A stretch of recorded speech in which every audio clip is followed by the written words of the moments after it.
Erased Destiny. Chapter 12. Actor or Trader. Cyril stayed at the harbor. First thing, he purchased new oars, so if Morton escapes the dungeon, he could sail away. Then he hired one helper to pull their prey ashore. It was the biggest and the heaviest sea unicorn he had ever seen. Before he courted it, he was accosted by a sailor passing by. Beautiful fish. For sale? For sale. I caught it this morning. Still fresh and very big, as you can see. Huge indeed. I pay 8 silvers. Deal? Cyril clenched his teeth.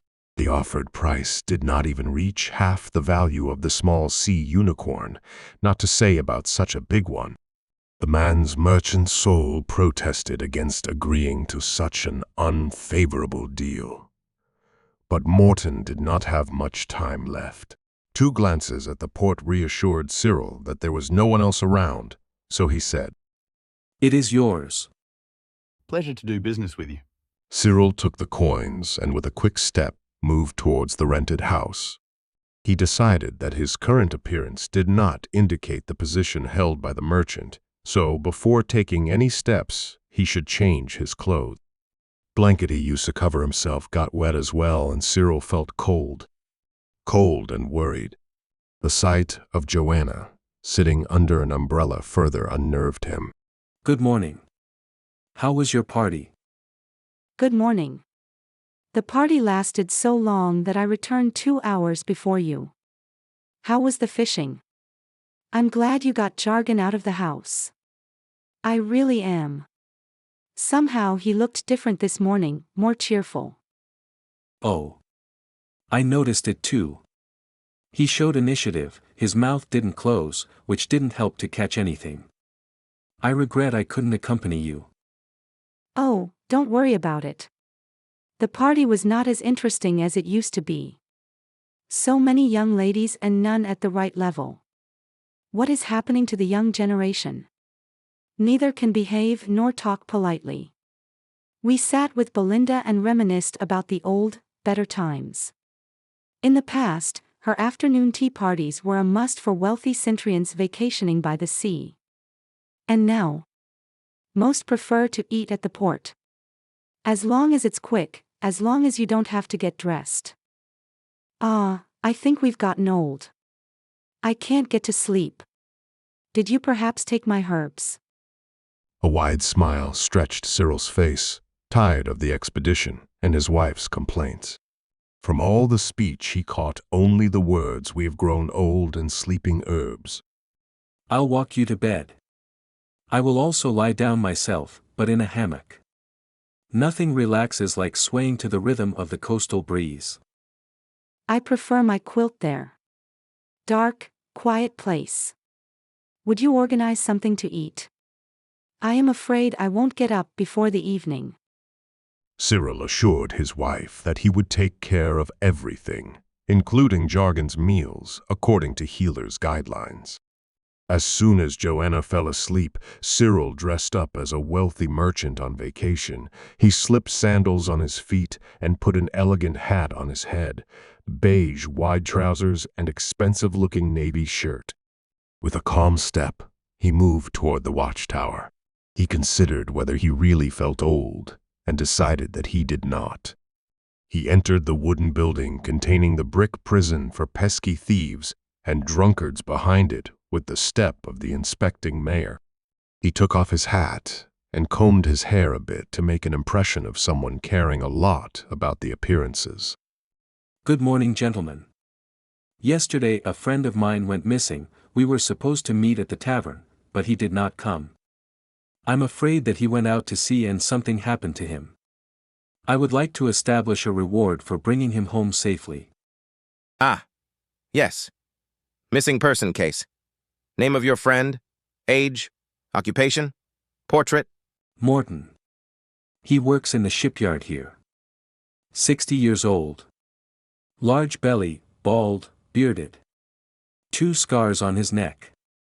No family. What reward would you like to set? You need to pay 2 silvers up front and the rest after Morton is found. The guard in no way revealed that this Morton was locked up at night. He was writing down a missing persons report, as if Morton had not been sitting in a cell under the floor. However, bound by a chain and gagged, Morton could not reveal his location to Cyril. 10 silvers, but would pay twice as much if you could find Morton by the night. I understand. We will look for Morton, but I promise nothing. The sea can be treacherous. Thank you for your help. If Morton is found, please direct him to the tavern. Cyril went outside and slowly moved towards the port. Usually in such a situation, a guard greedy for more money would approach him and offer to speed up the search for an appropriate surcharge. This time, however, nothing of the sort happened. Too tired to wander around the harbor, Cyril returned home and fell asleep in his hammock, as announced. He didn't sleep long. 3 hours later, someone shook his arm.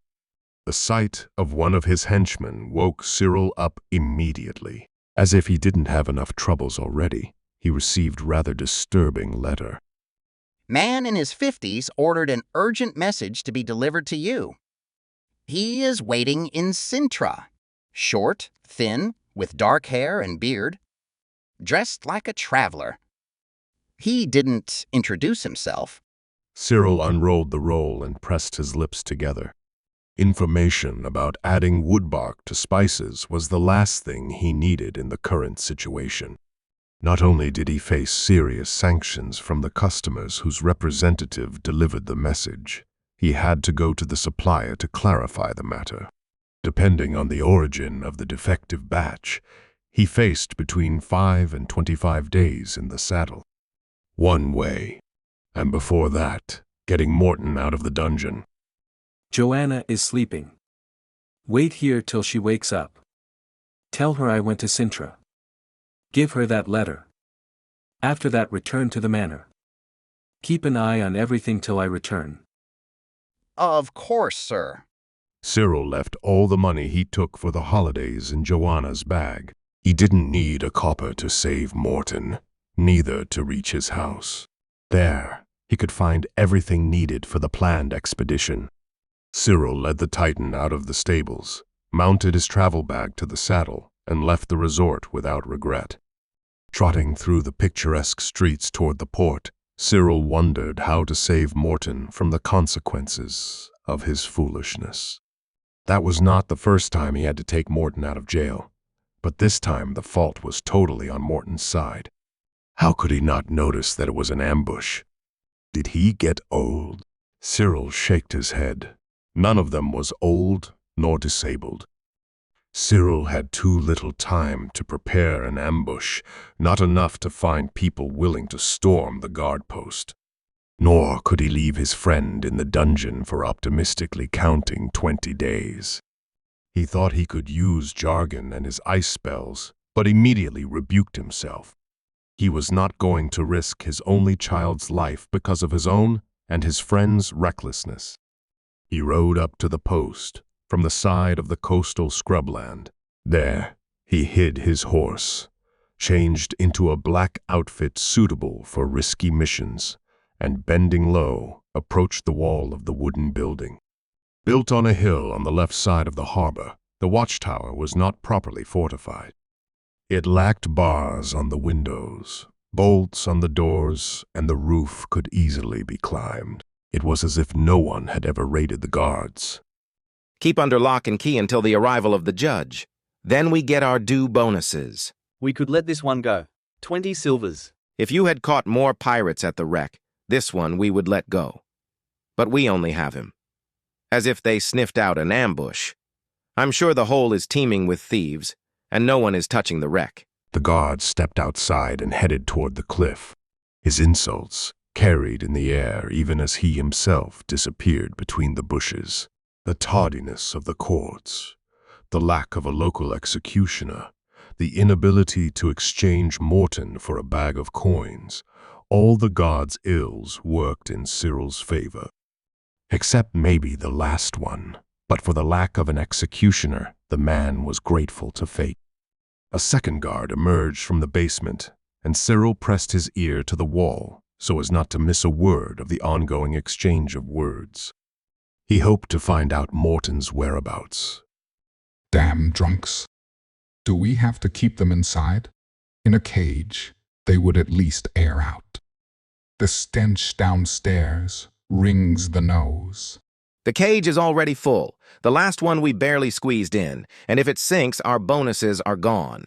Cyril retreated to the bushes, and there sat down on the ground to think about the location of this cage. The guards kept talking about it, but didn't mention where they had hung it. There were no trees growing in the area tall and strong enough to hold a group of people on a branch. A cliff remained. Being careful not to step out into the open, Cyril crept all the way to the cliff. The coastal grass was marked by the footprints of heavy boots, as if the guards regularly walked this way. Unless they were guarding something below them, they had no reason to stay so close to the edge. Following the footprints, Cyril reached the trees growing next to the cliff, laced with chains. One glance down was enough to spot a cube made of stakes, hanging 8 cubits below the grass. Food residue-stained boards on the cage's vaulted ceiling showed that not all attempts to feed the prisoners succeeded. Cyril retreated to the trees. To get Morton out of the cage hanging above the rough sea, he needed quite a plan, and the situation was exacerbated by the overly frequent patrols of guards waiting for the promised bonuses. Men trampled the grass in pairs and more than once in threes, loudly listing the harbor pleasures for which the extra money would be spent. All the way to Titan, Cyril analyzed various methods of getting rid of the guards, from setting fire to the tavern to poisoning the water in their behemoths. However, each of these notable plans required time, which Cyril did not have. Resigned, overwhelmed by a surfeit of unfavorable events, the merchant decided on a solution as audacious as it was precarious: climb down the chains, open the cage, and jump into the sea. Accordingly, he took a brown cloak, the color of which was supposed to make it easier for him to merge with the surrounding rocks, as well as some lockpicks. He waited in the bushes until lunchtime, and when the frequency of patrols decreased somewhat, he approached the cliff. The silent slide to the roof of the cage was made easier by the waves splashing on the rocks below with a roar that surpassed the shouts of women at unruly children. Seeing Cyril, Morton grabbed the skinny man by the arm and pulled him away from the padlock, which the man was apparently trying to open. The toothpick fell out of the skinny man's hand and between the beams flew into the embrace of the foaming water. Now it is time to admire the master at work. There wasn't a warehouse we didn't ransack together. Yeah. I did all the work and you took out the loot. This one is old, but easy to pick. Done. Shall we jump into the water? Certain death. Wait. Where are you going? Morton hit a man climbing on the roof of the cage. The man lost his balance and fell into the sea. Morton looked behind him and shook his head, as if he wondered how, with such a lack of agility, anyone could work in the port. First our savior. He will warn us if the guards are hanging around. And we'll climb up one by one. No rush. They won't install a new padlock without pulling the cage. Cyril returned to the top. He didn't notice any people anywhere nearby, and also the sounds of conversation didn't reach him. He waved to Morton and hid between the trees. The sight of his friend pulling himself up the cliff improved his mood only for a moment. Immediately, his thoughts were filled with the pressing matter of crooks ruining the good name of the merchant. Thanks, Cyril. Again. Hopefully this is the last time. I have heard that few times already. You can't stay here. Come with me to Sintra. It's not for me. I have enough cities for the rest of my life. I will go west, towards the palace, but by the seashore. We will meet again. Wasting no time, Cyril returned to his horse and sped towards Sintra. Meeting with merchants, visiting the house, checking supply samples, delivering new spices. This filled the man's mind. The next delivery was scheduled for the 20th of ILA, and that was only 15 days away. He had bundles of the most frequently purchased goods stashed in the basement in case the caravan went missing or there were other problems. How many recipients were affected?